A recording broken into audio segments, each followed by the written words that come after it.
Hello friends, आज हम बात करने वाले हैं क्लास 7 की जो हमारी एनसीईआरटी चल रही है ज्योग्राफी की, उसकी बात करने वाले हैं।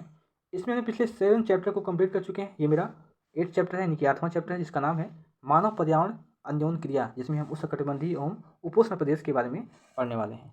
एक बार इसका रेफरेंस देख लेते हैं कि इसमें हम पढ़ने क्या वाले हैं। इसमें हम पढ़ेंगे कि जो अमेजन बेसिन में जीवन है वो किस प्रकार है, यहाँ पे लोग किस प्रकार रहते हैं, यहाँ पे किसे हम मुहाना कहते हैं, किसे हम सहायक नदियाँ कहते हैं, इनके बारे में हम जानेंगे। यहाँ पे जो अमेजन नदी है, जो कि मेन बेसिन है, जो कि दक्षिण अमेरिका में स्थित है, अमेजन नदी के बारे में जानेंगे। यहाँ पे ये किस प्रकार यहाँ पे बेसिन बनाई हुई है उसके बारे में देखेंगे। सहायक नदियों के बारे में हमने ऑलरेडी चर्चा करेंगे ही। यहाँ की जलवायु कैसी है, यहाँ पे वर्षावन किस प्रकार होते हैं, इसके बारे में देखेंगे। यहाँ पे किस प्रकार पक्षी पाई जाती है, कौन से यहाँ पे जानवर पाए जाते हैं, जो वर्षावन के निवासी हैं ये किस प्रकार रहते हैं, अपना भोजन किस प्रकार करते हैं, कि यहाँ पे ये लोग रहते हैं और किस प्रकार अपनी जो दिनचर्या है उसको पूरा करते हैं, और पिछले समय से अब तक के वहाँ के लोगों के जीवन के बारे में किस प्रकार सुधार हुआ है। अमेजन जंगलों का जो विनाश है वो किस प्रकार हुआ है, इसको हम फिगर के जरिए, क्रमिक विनाश के जरिए यहाँ पे आपको दिखाई दे रहा है कि अमेजन अमेजन जो जंगल है वो किस प्रकार इसका धीरे धीरे विनाश होता चला जा रहा है। इसको हम क्रमिक विकास देखेंगे कि किस किस प्रकार ये समय के साथ अपना इसका विकास हो रहा है। हम गंगा नदी बेसिन के जीवन के बारे में जानेंगे कि यहाँ पे किस प्रकार यहाँ पे सुंदरबन डेल्टा बनता है, यहाँ पे हिमालय से किस प्रकार नदियाँ यहाँ पे गिरती हैं। हम इसके अगल बगल के क्षेत्रों के बारे में भी जानेंगे। यहाँ पे किस प्रकार जनसंख्या घनत्व बहुत ज़्यादा अधिक है, यहाँ पे कौन सी फसलें उगाई जा रही हैं और किन भागों में कौन सी फसलें उगाई जा रही हैं। हम यहाँ पे बात करेंगे कि जो असम में चाय बागान है किस प्रकार यहाँ पे लोग उगाते हैं और पत्तियों को तोड़ते हैं। ठीक है, यहाँ पे हम एक सींग वाले गैंडे की बात करेंगे। जो मगर है वो भी क्या है, जो वेदिका कृषि है किस प्रकार की जाती है, आखिर वेदिका जो कृषि है ये आखिर क्यों की जाती है। हम जो अंधी डॉल्फिन है, यानी कि जो डॉल्फिन है, जानेंगे कि ये आखिर क्यों स्वच्छ पानी में ही रहती है। यहाँ पे प्रदूषित झील की बात किया है कि आखिर झीलें जो हैं ये प्रदूषित क्यों हो रही हैं। गंगा नदी के तट पर जो वाराणसी शहर है ये किस प्रकार जो यातायात की सुविधा अपना विकसित कर रहा है तटीय क्षेत्रों में। हम पर्यटन के विकास में हम किस प्रकार जल मार्ग को अपना उपयोगी सिद्ध कर सकते हैं, इसके बारे में जानेंगे। और लास्ट में यहाँ पे जो आपको क्वेश्चन दिखाई दे रहा है मल्टीपल शार्ट और मिलान के जो आपके क्वेश्चन दिखाई दे रहे हैं इसके बारे में देख रहे हैं। तो इसको हम डिटेल में एनालिसिस करेंगे आज की वीडियो में। एनालिसिस करने के बाद अब हम आते हैं अपने टॉपिक पे। रेणुका बहुत उत्साहित थी। उसके चाचा श्रीकांत लगभग 4 महीने के बाद आज घर में थे। वह एक वन्यजीव फोटोग्राफर थे तथा बहुत यात्रा करते थे। बहुत छोटी उम्र में रेणुका की रुचि वन्यजीव एवं वनों में थी। जब उसके चाचा ने प्राकृतिक संबंधी पुस्तकों से उसका परिचय कराया तो दूरस्थ भूस्थल और एवं रहने वाले वहाँ के लोगों की तस्वीरें हमेशा उसको आकर्षित करती थी। यहाँ पे कुछ फिगर आपको दिखाई दे रहा है कि विश्व के विभिन्न भागों के जो निवासी हैं उनका जो वेशभूषा है इसका एक विस्तृत रूप आपको यहाँ पे दिखाया गया है कि अलग अलग महाद्वीपों के लोग किस प्रकार यहाँ पे कपड़े और उनकी जो सांस्कृतिक है उसको यहाँ पे दर्शाया गया है। रेणुका इन तस्वीरों में तुम विश्व के विभिन्न भागों के लोगों को देख सकती हो। इनमें से कुछ शुष्क रेगिस्तान से हैं तो कुछ बर्फीले प्रदेशों से हैं, कुछ गर्म और कुछ वर्षा वनों से हैं। वे मुझसे कितना अलग दिखाई देते हैं, रेणुका ने कहा। वे देखने में भले ही अलग हैं लेकिन उनके भोजन, कपड़ा एवं मकान जैसी जीवन की जो मूलभूत आवश्यकता है वो हमारे समान ही है। श्रीकांत के जो चाचा हैं वो उन्होंने कहा, उनके बच्चे भी तो शायद तुम्हारी तरह खेलते हैं, कभी झगड़ते हैं फिर समझौता कर लेते हैं, गाते हैं, नाचते हैं एवं घरेलू कार्यों में अपने परिवार की मदद करते हैं। वे लोग प्राकृतिक जो हैं वो करीब हैं, उनके प्रकृति के करीब हैं एवं जीवन की शुरुआत में प्रकृति की देखभाल करना वे सीख जाते हैं। वे मछली पकड़ना एवं वनों से सामग्री एकत्र करना सीख जाते हैं। यहाँ पे अब बात आती है कि अमेजन बेसिन में जीवन कैसा है, वहाँ किस प्रकार लोग रहते हैं। अगर हम बात करें अमेजन बेसिन के जीवन की बात करें तो उसमें आएगा कि अमेजन बेसिन जो है वो उष्णकटिबंधीय कर्क रेखा और मकर रेखा के मध्य में है। एक बार हम आपको फिगर दिखाना चाह रहे हैं। जैसे ये ग्लोब है, यहाँ पे ये विषुवत है, यहाँ पे आपका कर्क रेखा आता है, यहाँ पे मकर रेखा आता है। जो अमेजन बेसिन है वो यहाँ पे ऐसे बीच में यहाँ पे स्थित है। ये कर्क रेखा है, ये मकर रेखा है। ठीक है, यहाँ पे 10 डिग्री है, यहाँ पर भी 10 डिग्री है। ठीक है, यहाँ पे दिया हुआ है कि भूमध्य रेखा के निकट 10 डिग्री उत्तर से 10 डिग्री दक्षिण के मध्य भूमध्य रेखाई प्रदेश यहाँ पे बनते हैं। अमेजन नदी इसी प्रदेश से होकर बहती है। यह पश्चिम पर्वतों से निकल कर पूर्व से अंध महासागर में ये कैसे पहुँचती है, यह हमारे दिमाग में आता है। जिस स्थान पर कोई नदी किसी अन्य जल राशि से मिलती है उसे मुहाना कहते हैं। अमेजन नदी में बहुत सारी नदियाँ, सहायक नदियाँ मिल करके अमेजन बेसिन का निर्माण करती है। ये नदी बेसिन जो है ये ब्राज़ील के भागों, इससे पहले भी कुछ भागों में, बोलीविया, इक्वाडोर, कोलंबिया, वेनेजुएला, इनके छोटे भागों से होकर के अपवाहित होती हैं।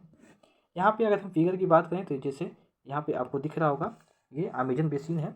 यहाँ पे वेनेजुएला, कोलंबिया, इक्वाडोर और ये जो है ये ब्राज़ील है, ठीक है। यहाँ पे अर्जेंटीना है, यहाँ चिली है, यहाँ पे कोलंबिया है। तो ये जो किस प्रकार यहाँ पे दिखाया हुआ है कि जो बेसिन है ये नदियों का, जैसे यहाँ आपको ये बेसिन सारी यहाँ पे जो दी गई हैं बेसिन है, कई नदियाँ, छोटी नदियाँ मिल करके अमेजन नदी में यहाँ पे मिल जाती हैं और एक मुहाने का निर्माण करती हैं, ठीक है। उसके बाद से बोल रहा है यहाँ पे कि सहायक नदियाँ क्या होती हैं। यहाँ पे एडिशनल जानकारी आपको दी गई है। ये छोटी नदियाँ होती हैं जो मुख्य नदी से मिलती हैं। मुख्य नदी अपनी सहायक नदियों के साथ जिस क्षेत्र के पानी को बहा कर ले जाती है वह उसका बेसिन अथवा जल संग्रहण क्षेत्र कहलाता है। अमेजन बेसिन विश्व का सबसे बड़ा नदी बेसिन है, इसको आपको जानना चाहिए। यहाँ पे दिया गया है एक अन्य जानकारी दिया गया है कि जब स्पेन के अन्वेषक ने इस नदी की खोज की तब सिर पर सुरक्षा कवच एवं घास के स्कर्ट पहने कुछ स्थानीय आदिवासी ने उन पर आक्रमण कर दिया। इन आक्रमणकारियों ने उन्हें प्राचीन रोमन साम्राज्य के अमेजोन्स नामक महिला योद्धाओं के आक्रामक समूह की याद दिला दी। इस प्रकार यहाँ का नाम अमेजन पड़ा था। अब आते हैं यहाँ के जलवायु की बात करते हैं। जैसा कि आप जानते ही हैं अमेजन बेसिन भूमध्य रेखा के आसपास फैला है और पूरे वर्ष यहाँ गर्म एवं नम जलवायु रहती है। यहाँ का मौसम दिन एवं रात दोनों ही समय लगभग समान रूप से गर्म एवं आर्द्र होती है तथा शरीर में चिपचिपाहट महसूस होती है। इस प्रदेश में लगभग प्रतिदिन वर्षा होती है और वह भी बिना किसी पूर्व चेतावनी के। दिन का जो टेम्परेचर है वो उच्च होता है और आर्द्रता अति उच्च होती है। रात के समय तापमान कम हो जाता है लेकिन आर्द्रता वैसे ही बनी रहती है। ये हो जाएगा यहाँ के जलवायु का कंडीशन। यहाँ की अगर वर्षा वन की बात करें, आपको यहाँ पर फिर अमेजन वन का एक बार आपको फिगर दिखा देते हैं। ये है आपका अमेजन वन। यहाँ पे आपको दिख रहा होगा किस प्रकार यहाँ पे पेड़ पौधे हैं। अब आते हैं अपने वर्षा वन पे। ये है इन प्रदेशों में अत्यधिक वर्षा के कारण यहाँ की भूमि पर सघन वन उगते हैं। वन इतने सघन होते हैं कि पत्तियाँ तथा शाखाओं में छत सी बन जाती है, जिसके कारण सूर्य का जो प्रकाश है वो धरातल तक नहीं पहुँच पाता है। यहाँ की भूमि प्रकाश रहित एवं नम बनी रहती है। यहाँ केवल वही वनस्पति पनप सकती है जिनमें छाया में बढ़ने की क्षमता होती है। परजीवी पौधे के रूप में यहाँ आर्किड और ब्रोमीलाइड यहाँ पे पैदा होते हैं। वर्षा वन में प्राणीजाल की प्रचुरता होती है। टूकन, गुंजन पक्षी, रंगीन पक्षती होती है। यहाँ पे ये वाले पक्षी तथा भोजन के लिए बड़ी चोंच वाले विभिन्न प्रकार के पक्षी जो भारत में भी पाए जाने वाले सामान्य पक्षियों से भिन्न होते हैं यहाँ पाए जाते हैं। प्राणियों में बंदर मिलते हैं, स्लाथ मिलते हैं, चींटी खाने वाले टैपीज भी यहाँ पे पाए जाते हैं। बेसिकली यहाँ बताया गया है कि यहाँ पे जो पक्षी मिलते हैं, पक्षियों में जो मेन नाम दिया गया है और एक फिगर दिया गया है जिसका नाम है टूकन। पक्षियों में जो आते हैं वो हैं टूकन, गुंजन पक्षी, रंगीन पक्षती। और जानवरों की बात करें तो यहाँ पे बंदर, स्लाथ और चींटी खाने वाले टैपीज यहाँ पे मिलते हैं। अब अगर हम सरीसृप की बात करें तो यहाँ पे सांप एवं सरीसृप की विभिन्न प्रजातियाँ भी इन वनों में पाई जाती हैं। यहाँ पे और क्या मिलता है, यहाँ पे मगर, सांप, अजगर तथा एनाकोंडा एवं बोआ कुछ भी इस प्रकार की जातियाँ यहाँ पे मिलती हैं। इसके अतिरिक्त हजारों कीड़े मकोड़े एवं बसीन में यहाँ पे निवास करते हैं। मांस खाने वाली जो पिराया मत्स्य समेत मछलियों की विभिन्न प्रजातियाँ भी अमेजन नदी में यहाँ पे पाई जाती हैं। इस प्रकार जीवों की उपलब्ध विविधता की दृष्टि से यह बेसिन असाधारण रूप से समृद्ध है। यहाँ पे जो हमने बात किया टैपोल की, जो कि चींटी खाने वाली है, ये यही है टैपोल, ठीक है। यहाँ पे एक एडिशनल फैक्ट दिया हुआ है कि ब्रोमीलाइड एक विशेष प्रकार का पौधा है जो अपनी पत्तियों में जल को संचित रखता है। मेंढक जैसे प्राणी इस जल के पॉकेट का उपयोग अंडा लेने के लिए यहाँ पे करते हैं, ठीक है। अब आते हैं यहाँ पे कि वर्षा वन के निवासी कैसे रहते हैं। यहाँ के लोग छोटे से क्षेत्र में वन के कुछ वृक्षों को काटकर अपने भोजन के लिए फसल उगाते हैं। यहाँ के पुरुष शिकार करते हैं तथा नदी में मछली पकड़ते हैं, जबकि महिलाएं फसलों का ध्यान रखती हैं। ये मुख्यतः टेपियायोका, अनानास एवं शकरकंद यहाँ पे उगाते हैं। क्योंकि मछली या शिकार यहाँ मिलना अनिश्चित होता है, ऐसे में जो महिलाएं हैं वो अपनी उगाई साग सब्जियों से अपने परिवार का भरण पोषण करती हैं। कर्तन एवं दहन जो कृषि पद्धति है यहाँ पे उसका उपयोग होता है, उन्हीं के माध्यम से यहाँ फसल उगती है। इनका मुख्य आहार मेनियोक है, जिसे कसावा भी कहा जाता है। यह आलू की तरह जमीन के अंदर पैदा होती हैं। ये चींटियों की रानी एवं अंडकोश भी यहाँ पे खाते हैं। काफ़ी एवं कोको जैसी नगदी फसल भी यहाँ पे उगाई जाती है। वर्षावन अत्यधिक मात्रा में घरों के लिए लकड़ी प्रदान करते हैं। कुछ परिवार मधुमक्खी के छत्ते के आकार वाले छप्पर के घरों में यहाँ पे रहते हैं, जबकि कुछ लोग मलोका कहे जाने वाले बड़े अपार्टमेंट में घरों में रहते हैं जिनकी छत तीव्र ढलान वाली होती है। यहाँ पे दिया हुआ है कि अमेजन बेसिन के लोगों का जीवन धीरे धीरे बदल रहा है। पुराने समय में वन के अंदर पहुँचने के लिए नदी मार्ग ही एकमात्र उपाय था। 1970 में ट्रांस अमेजन महामार्ग बनने से वर्षावन के सभी मार्गों तक पहुंचना संभव हो गया है। अनेक स्थानों पर पहुंचने के लिए हवाई जहाज, हेलीकॉप्टर का यूज किया जा रहा है। इस प्रक्रिया के फलस्वरूप वहां की मुख्य जो मूल आबादी है उसको उस क्षेत्र से बाहर निकल करके नए क्षेत्र में बसना पड़ा, जहां वे पौराणिक तरीके से खेती अपना कर रहे हैं। विकास की गतिविधियों के कारण जैविक विविधता वाले वर्षावन नष्ट हो रहे हैं। ऐसा अनुमान है कि प्रतिवर्ष अमेजन बेसिन के वर्षावन का बड़ा भाग लुप्त होता जा रहा है। आप देख सकते हैं कि वर्षावन के लुप्त होने से व्यापक यहाँ पे प्रभाव पड़ता है। वर्षा के कारण मिट्टी की ऊपरी परत बह जाती है और सघन जो वन बंजर भूमि जो सघन वन है वो बंजर भूमि में बदल जाती है। इसका फिगर यहाँ पे दिया गया है कि जो पहले की स्थिति थी वो किस इस प्रकार थी। यहाँ की स्थिति, यहाँ पे जंगल का जो एरिया था कुछ इस तरीके से था, लेकिन जब मनुष्य को जाना धीरे धीरे इनका विनाश करते गए, यहाँ पे लोग अपने जो चीज़ें हैं उनको बनाने लगे घर का। यहाँ पे आपको दिखाई दे रहा होगा कि जो ये वाला एरिया है, ये वाला एरिया, इसके जो सेकंड क्रमिक विकास है यहाँ पे विलुप्त हो गया है, आपको दिखाई दे रहा होगा। और उसके बाद से लास्ट में यहाँ पे जब थर्ड वाला क्रमिक विकास है यहाँ पे, अगर हम नेक्स्ट की बात करें तो इसमें हमारा गंगा ब्रह्मपुत्र बेसिन में जीवन आता है। गंगा तथा ब्रह्मपुत्र की सहायक नदियाँ मिलकर के भारतीय उपमहाद्वीप में गंगा ब्रह्मपुत्र बेसिन का निर्माण करती हैं। ये बेसिन उपोष्ण में 10 डिग्री उत्तर से 30 डिग्री उत्तर अक्षांश के मध्य स्थित है। घाघरा, सोन, चंबल, गंडक, कोसी जैसी गंगा की जो सहायक नदियां हैं तथा ब्रह्मपुत्र की सहायक नदियां हैं इसमें अपवाहित होती हैं। यहाँ पे दिया हुआ है कि गंगा एवं ब्रह्मपुत्र के मैदान, पर्वत एवं हिमालय के गिरिपात तथा सुंदरवन डेल्टा इस बेसिन की मुख्य विशेषता है। मैदानी क्षेत्र में अनेक चाप झील पाई जाती हैं। चाप झील के बारे में बताया कि किस प्रकार जैसे यहाँ पे ये नदियाँ बह रही हैं, यहाँ पे ये भाग जब कट करके निकल जाता है इसकी जो आकृति होती है वो कुछ इस प्रकार होती है, इसी को हम कहते हैं चाप। इसका जो आकार है उस चाप के आकार का होता है। इसमें जब पानी भर जाते हैं इसको हम कहते हैं झील। इस प्रकार इसका नाम चाप झील पड़ा। इसको हमने पिछले चैप्टर में डिस्कस किया हुआ है। तो यहाँ की जलवायु मुख्यतः मानसूनी होती है। मानसून से में मध्य जून से मध्य सितंबर के बीच यहाँ पे वर्षा होती है। ग्रीष्म ऋतु में गर्मी एवं शीत ऋतु में यहाँ पे ठंडी होती है। अगर हम बात करें कि बेसिन क्षेत्र में विभिन्न प्रकार की स्थलाकृतियाँ हैं। जनसंख्या के वितरण में पर्यावरण का प्रमुख भूमिका होती है। तीव्र ढाल वाले पर्वतीय क्षेत्र बसने के लिए प्रतिकूल हैं तथा गंगा ब्रह्मपुत्र बेसिन के पर्वतीय क्षेत्रों में यहाँ पे लोग कम रहते हैं। मानव प्रवास के लिए मैदानी क्षेत्र सबसे उपयुक्त है, अतः यहाँ जनसंख्या घनत्व काफ़ी अधिक है। यहाँ की मिट्टी उपजाऊ है। जिन स्थानों पर फसल उगाने के लिए समतल भूमि उपलब्ध है वहाँ के लोग का जो मुख्य व्यवसाय है वो कृषि है। धान यहाँ की मुख्य फसल है, क्योंकि धान की खेती के लिए पर्याप्त जल की हमें आवश्यकता होती है। यह उसी क्षेत्र में उगाया जाता है जहाँ पे अधिक वर्षा होती है। यहाँ उगाई जाने वाली अन्य फसलें क्या हैं? गेहूँ, मक्का, ज्वार, चना और बाजरा यहाँ की अन्य फसलें हैं। गन्ना एवं जूट जैसी नगदी जो फसलें हैं यहाँ पे उगाई जाती हैं। मैदान के कुछ क्षेत्रों में केले के बागान भी देखे जा सकते हैं। पश्चिम बंगाल एवं असम के जो चाय की बागानें यहाँ पे मिलती हैं।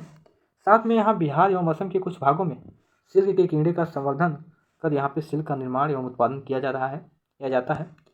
मंड ढलान वाले पर्वतों तथा एवं पहाड़ियों पर वेदिकाओं में फसलें उगाई जाती हैं। विभिन्न भू आकृति के अनुसार वनस्पति भी विभिन्नता के साथ यहाँ पे पाई जाती है। गंगा ब्रह्मपुत्र के मैदानों में सागवन, साखू, पीपल के साथ उष्णकटिबंधीय पर्णपाती पेड़ भी यहाँ पे पाए जाते हैं और ब्रह्मपुत्र के मैदानी क्षेत्र में घने बांस के घने झुरमुट यहाँ पे पाए जाते हैं। डेल्टा क्षेत्र में मैंग्रोव वन से यहाँ पे घिरा हुआ है। उत्तराखंड, सिक्किम एवं अरुणाचल प्रदेश का ठंडा जलवायु एवं तीव्र ढाल वाले भागों में चीड़, देवदार तथा फल जैसे शंकुधारी यहाँ पे पेड़ पाए जाते हैं। अगर हम एडिशनल बात करें तो यहाँ पे धान की कृषि हो रही है कि किस प्रकार धानों को लोग यहाँ पे रोपते हैं। ये जो है ये असम की है। असम में चाय बागान के बीच लोग अपना पत्तों को तोड़ते हुए आपको दिखाई दे रही है। ये चाय बागान है, ठीक है। बेसिन में विविध प्रकार के वन्यजीव पाए जाते हैं। इनमें हाथी, बाघ, हिरण एवं बंदर आदि सामान्य रूप से पाए जाने वाले जीव हैं। यहाँ पे एक सींग वाला गैंडा ब्रह्मपुत्र के मैदानी क्षेत्र में पाया जाता है, जो कि असम में है। असम में जो एक वन्यजीव अभयारण्य है जिसका नाम है मानस, वहाँ पे एक सींग वाला गैंडा यहाँ पे मिलता है। डेल्टा क्षेत्र में बंगाल टाइगर, मगर एवं घड़ियाल यहाँ पे पाए जाते हैं। नदी के साफ जल है, झील एवं बंगाल की खाड़ी में प्रचुर मात्रा में जलीय जीव यहाँ पे पाए जाते हैं। अगर हम मछलियों की बात करें तो इसमें रोहू, कतला एवं हिल्सा मछलियों की तीव्र लोकप्रिय जो प्रजातियाँ हैं यहाँ पे मिलती हैं। मछली एवं चावल इस क्षेत्र में रहने वाले लोगों का जो मुख्य आहार है यही है, मछली और चावल। ठीक है, यहाँ पे जो आपको वेदिकाएं दिख रही होंगी, ये जो है ये वेदिकाएं हैं। वेदिकाओं में कृषि किस प्रकार की जाती है, जैसे ये कोई पहाड़ है, ये वाला पहाड़ है, और ये पहाड़ है। पहाड़ के बीच में यदि कुछ इस प्रकार ढलान रहता है तो यहाँ पे लोग वेदिकाएं बना करके यहाँ पे कृषि करते हैं। अब वेदिकाएं कैसी होती हैं, वेदिकाएं कुछ इस तरीके से होती हैं। ठीक है, यहाँ पे आपको फिगर में दिख रहा होगा, ये है। अब वेदिकाओं के बारे में यहाँ बताया कि वेदिकाओं का निर्माण खड़ी ढलान पर समतल सतह बना करके कृषि करने के लिए किया जाता है, और ढलान को इसलिए हटाया जाता है कि जल का प्रवाह तीव्रता से ना हो सके, जैसा कि आपको फिगर में दिख रहा है। ठीक है, यहाँ पे बात किया है कि गंगा में जो डॉल्फिन है किस प्रकार यहाँ पे मिलती हैं।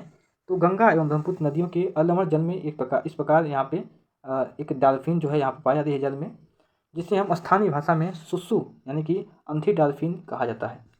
सुसु की उपस्थिति से जल की शुद्धता का हमें पता चलता है। रसायन की अत्यधिक मात्रा वाले गैर उपचारित औद्योगिक एवं शहरी गंदगी इन प्रजातियों को नष्ट करती जा रही है। ये डॉल्फिन का आपको फिगर दिख रहा होगा कि ये डॉल्फिन है। बेसिकली इनका जो ये स्वच्छ जल में ही रहती हैं। तो जो गंगा ब्रह्मपुत्र का जो नदी है वो अभी कुछ हद तक स्वच्छ है, तो यहाँ पे डॉल्फिन पाई जाती है।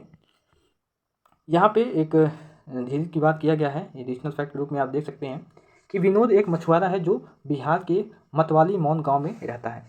आज वह एक प्रसन्न व्यक्ति है। मछलियों की विभिन्न प्रजातियों को पालने के लिए उसने अपने साथी मछुआरे रविंद्र किशोर, राजू तथा अन्य किसी के साथ मौन झील यानी कि चाप झील को साफ किया है।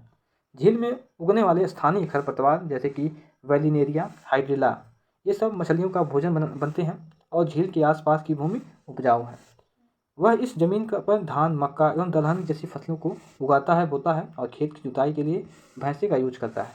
वहाँ के लोग बहुत ही संतुष्ट हैं, और नदी में पकड़ने वाले खाने व बेचने के लिए काफ़ी मछलियाँ हैं, जिन्हें पकड़कर वो पास के शहरों में बेचता है। और यह समुदाय प्रकृति के साथ समरसता बनाकर रहता है। जब तक पास के शहरों का जो प्रदूषण है इस झील तक नहीं पहुँचता है, तब तक मत्स्य पालन को कोई खतरा नहीं है। ये है प्रदूषित झील, जो कि आपको दिख रहा होगा कि किस प्रकार यहाँ पे प्रदूषित है। यहाँ पे एक और एडिशनल फैक्ट है जिसको आपको जानना आवश्यक है। सार्वभौमिक स्वच्छता कवरेज प्राप्त करने में और स्वच्छता पर ध्यान केंद्रित करने के प्रयास में तेजी लाने के लिए भारत के प्रधानमंत्री ने 2 अक्टूबर 2014 को स्वच्छता मिशन लॉन्च किया था। आपको ये पता ही होगा। यहाँ पे और दिया है कि गंगा ब्रह्मपुत्र के मैदानों में कई बड़े शहर कस्बे स्थित हैं, जैसे इलाहाबाद, कानपुर, वाराणसी, लखनऊ, पटना और कोलकाता। ये जो है लगभग 10 लाख से अधिक आबादी वाले शहर गंगा नदी के तट के पर स्थित हैं। शहरों तथा यहाँ स्थित उद्योगों का गंदा पानी बह करके नदी में जाता है और इसे प्रदूषित कर रहा है। बेसिन में यातायात का सुविकसित तंत्र उपस्थित है। यहाँ पे आप देख सकते हैं कि यहाँ पे किस प्रकार नदियों में किस प्रकार यहाँ पे नावों को रखा गया है। गंगा ब्रह्मपुत्र बेसिन यात्रा के 4 मार्ग सुरक्षित किए गए हैं। मैदानी इलाकों के लोग सड़क मार्ग एवं रेल मार्ग द्वारा एक स्थान से दूसरे स्थान तक जाते हैं, और नदी के जो तटीय क्षेत्रों में जलमार्ग यातायात का प्रभावशाली माध्यम है। कोलकाता हुगली नदी पर स्थित एक महत्वपूर्ण पत्तन है। मैदानी क्षेत्र में कई बड़े हवाई पत्तन भी यहाँ पे स्थित हैं। यहाँ पे एक और एडिशनल फैक्ट की बात किया है कि गंगा नदी के संरक्षण के लिए नमामि गंगे कार्यक्रम शुरू किया गया है। अब आते हैं टॉपिक पे। इसमें बात किया है कि पर्यटन इस बेसिन की एक महत्वपूर्ण क्रिया है। आगरा में यमुना के किनारे स्थित ताजमहल, इलाहाबाद में गंगा तथा यमुना नदी का संगम, उत्तर प्रदेश एवं बिहार में बौद्ध स्तूप, लखनऊ का इमामबाड़ा और असम का जो काजीरंगा एवं मानस वन्यजीव अभ्यारण्य है, तथा अरुणाचल प्रदेश की विशेष जनजातियाँ इसके लिए एक दर्शनीय स्थल के रूप में यहाँ पे विकसित हुई हैं। जो मानस जो अभ्यारण्य है यहाँ पे बाघ पाए जाते हैं, आपको दिख रहा होगा। अब आते हैं अपने क्वेश्चन की तरफ, जिसको हम बात कर लेते हैं एक एक करके। यहाँ पे जो मेरा पहला क्वेश्चन है वो क्या है कि उस महाद्वीप के नाम बताइए जो अमेजन बेसिन में स्थित है। तो वो है दक्षिण अमेरिका महाद्वीप, जो कि अमेजन बेसिन में स्थित है। ठीक है, क्या नाम है? दक्षिण अमेरिका। सेकेंड क्वेश्चन क्या है? सेकेंड में आता है कि अमेजन बेसिन को है कि लोग जो है कौन सी फसल यहाँ पे उपजाते हैं। आप बोलोगे यहाँ के लोग अनानास, काफ़ी, मक्का, कोको, शकरकंद और गन्ना इसके प्रमुख जो है वो फसल है। यहाँ पे अमेजन के वर्षा वन में कौन सी पक्षी यहाँ पे पाए जाते हैं? तो आप बोलोगे यहाँ पे टूकन, गुंजन पक्षी यहाँ पे मेन रूप से पाए जाते हैं। क्लियर है? अगर हम फोर्थ की बात करें तो यहाँ पे आता है कि गंगा नदी के तट पर कौन से प्रमुख शहर यहाँ पे स्थित हैं? तो आप बोलोगे यहाँ पे कानपुर, हरिद्वार, इलाहाबाद, वाराणसी, साथ में पटना और मुंगेर जैसे यहाँ पे शहर हैं, जो कि इनकी आबादी की बात करें तो यहाँ पे 10 लाख से ज़्यादा की आबादी वाले यहाँ पे शहर बसे हुए हैं। अगर हम पाँचवें क्वेश्चन की बात करें तो यहाँ आता है कि एक सींग वाले गैंडे कहाँ पाए जाते हैं? तो आप बोलोगे कि ब्रह्मपुत्र नदी के मैदानी क्षेत्रों में एक सींग वाले गैंडे यहाँ पे पाए जाते हैं, जो कि असम एरिया में स्थित है। अगर यहाँ पे हम मल्टीपल क्वेश्चन की बात करें तो इसमें आता है कि टूकन बेसिकली होते क्या हैं? तो टूकन जो है ये पक्षी हैं। यहाँ पे सेकंड है कि मैनियाक कहाँ के प्रमुख भोजन हैं? तो आप बोलोगे कि जो अमेजन है वहाँ की एक प्रमुख भोजन है जिसका नाम है मैनियाक। अगर हम थर्ड क्वेश्चन की बात करें तो बोल रहा है कि कोलकाता किस नदी के तट पर स्थित है? तो आप बोलोगे कि कोलकाता जो है वो हुगली नदी के तट पर स्थित है। यहाँ पे जो मेरा चौथा क्वेश्चन है वो क्या है कि देवदार एवं फर किसके प्रकार हैं? तो आप बोलोगे कि जो देवदार हैं और फर हैं वो शंकुधारी वृक्ष के प्रकार हैं। ठीक है। बंगाल टाइगर यहाँ पूछ रहा है कि कहाँ मिलते हैं? तो बंगाल टाइगर जो है वो डेल्टाई क्षेत्र में यहाँ पे मिलते हैं। ठीक है। यहाँ पे मिलान की बात किया है, एक बार मिलान के बारे में देख लेते हैं। ठीक है। तो बोल रहा है कि सूती कपड़े, तो सूती कपड़े जो है वो गंगा के मैदानी क्षेत्र में यहाँ पे मिलते हैं। मलोका जो है वो ढालू छत है। ठीक है, यहाँ पे ढालू छत है। पिरान्या क्या है? पिरान्या जो है वो मत्स्य का एक नाम है, यानी कि मछली का नाम है यहाँ पे। ठीक है। रेशम कीट क्या है? तो रेशम कीट पालने के लिए है, यानी कि यहाँ पे। और काजीरंगा कहाँ पे है? तो काजीरंगा असम में है। ठीक है।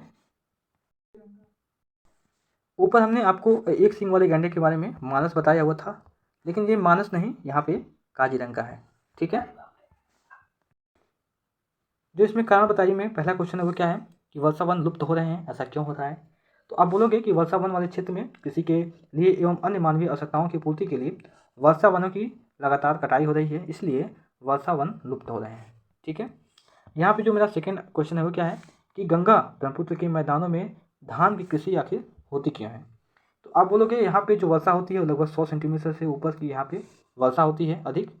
यहाँ की जो मिट्टी, पहला ये हो जाएगा कि यहाँ पे वर्षा 100 सेंटीमीटर से ऊपर होती है, तो धान के लिए हमें पानी की आवश्यकता है, जैसा कि आपको पता ही है। और यहाँ पे जो सेकेंड एडिशनल है वो क्या है कि यहाँ की जो मिट्टी है वो जलोढ़ है, तो जलोढ़ मिट्टी की वजह से भी यहाँ पे खेती होती है। और यहाँ पे जो श्रमिक हैं वो आसानी से सस्ते में मिल जाते हैं, इसलिए भी यहाँ पे धान की खेती होती है। ठीक है। तो इस प्रकार हमने क्वेश्चन को ख़त्म किया, इस चैप्टर को भी ख़त्म किया। तो आज की वीडियो में बस इतना ही। Thank you very much.